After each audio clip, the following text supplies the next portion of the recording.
వాళ్ళకి ఇండ్లు ఇలాంటి వాళ్ళకి కొంతమంది కట్టుకోలేని కట్టిద్దాం.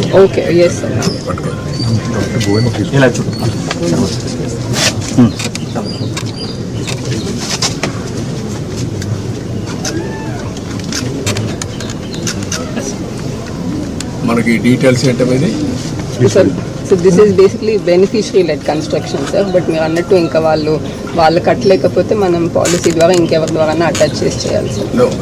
What is the amount 1.8 lakhs. నేను ఇల్లు కట్టిమంటాను, చెప్తాను, కట్టి మీకు ఎట్లా చేయాలో చేస్తాను అన్నట్లు చేపిస్తాం. దానికంటే ముఖ్యంగా ఇప్పుడు ముగ్గురికి బెనిఫిట్ వస్తుంది. ఇంట్లో నీకు రాబోయే రోజుల్లో 4,000 వస్తుంది, ఆవిడికి 5,000 వస్తుంది, మీకు ఒక 4,000 వస్తుంది. 4, 4, 8 + 5 13,000 వస్తుంది.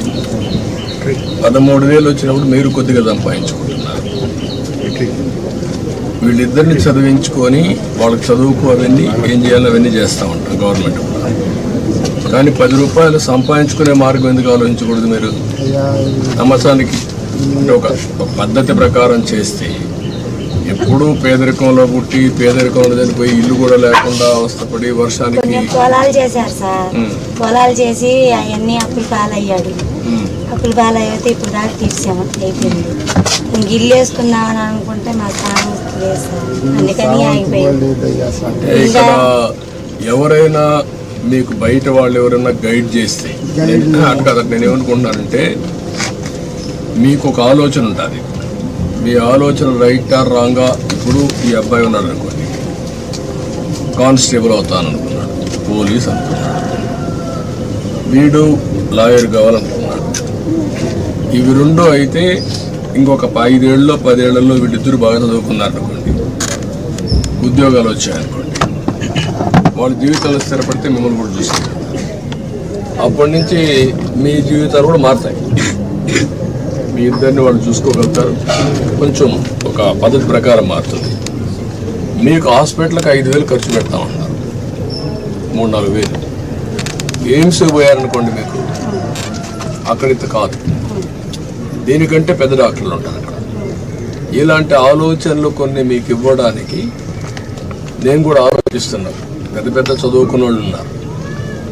పేదవాళ్ళు పేదరికంలోనే పుట్టి తరతరాలుగా మళ్ళా పేదరికం చనిపోవడం కంటే మీకు కూడా డబ్బులు సంపాదించే మార్గం ఎందుకు చూపారు? మీ ఇంటి పక్క ఆయన ఒక ఆయన ఉన్నారు, పెద్ద ఇల్లు కూడా, మీరు ఇక్కడే ఉన్నారు. వాళ్ళు చిన్నప్పుడు మీ మరిగానే ఉన్నారు, కొంచెం ముందు ఉన్నారు. వాళ్ళు ముందుకు పోతున్నారు, మీరు ఇక్కడే ఉండిపోతున్నారు. ఏంటి కారణం? మీ ఆలోచన విధానం కదా. పొలం చాకరీ చేసి పొలంలో ఇది చేసి అంతలోకి అల్లుడు చనిపోయి ఆ ప్రేమను చేసి మీరే కాకుండా మీ కులంలో అందరికీ బాధలు ఉన్నాయి కదా, అటు ఇటు అందరికీ ఉన్నాయా? అందరికీ ఉన్నాయి కదా. ఈ ఊర్లో రెడ్డిస్ ఉన్నారు, లేకపోతే వేరే ఏ కులాలు ఉన్నారు ఈ ఊర్లో? రెడ్డిలు, కమ్మోరు, యాదవులు, శాఖలు, లంబాడీలు, మాదిగోళ్ళు, మాలోళ్ళు.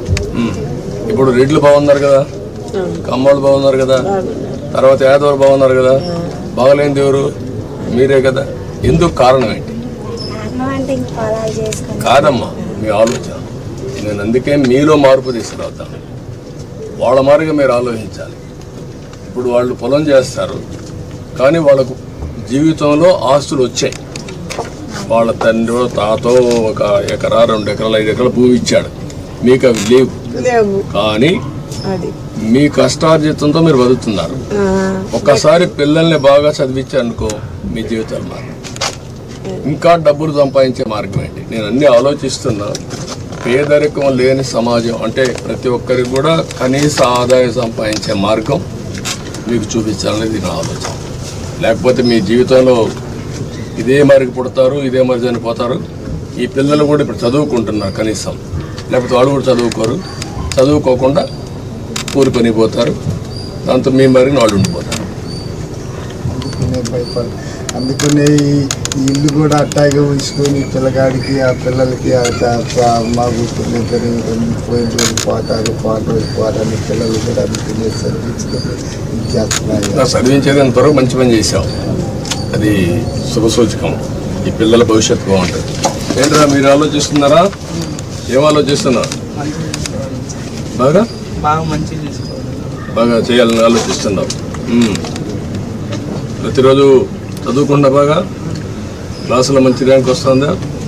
ఎంత వస్తుంది? 310 వచ్చాయి 500కి. నీకంటే ఇంకా ఎంతమంది బాగా వచ్చారు? వాళ్ళకంటే నువ్వు ఎందుకు ముందు అంటాను కదా. నువ్వేంట్రా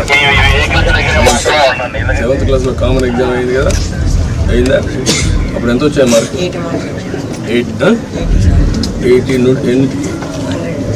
80 వచ్చాయి. నీకంటే ఎక్కువ వరకు వచ్చింది. ఎవరు వాళ్ళు?